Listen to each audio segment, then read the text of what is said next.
happy that I'm here at the Project One, Dinner for a Cause, so I am also supporting it. There are other activities like which is present in this team, because as a Filipino ambassador, I would also love to engage the youth who are more active when it comes to like physical activities, and of course to have the values and the communities. And for my showbiz part in my industry,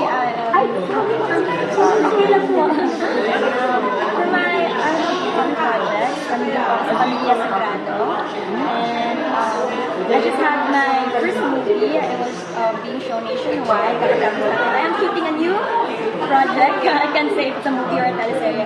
New project with, of course, the one and only Miss Angelica Diaz. Ang head ng Project Watch. Meron kayong aabangan. Magkasama po kami sa project na ito. And of course, iusap ko ito sa ingay din sa ating pelikulang Pilipino. Nasabi ko na pelikulang Pilipino. And of course, it will be directed by the one and only Direk Romel Pinesa.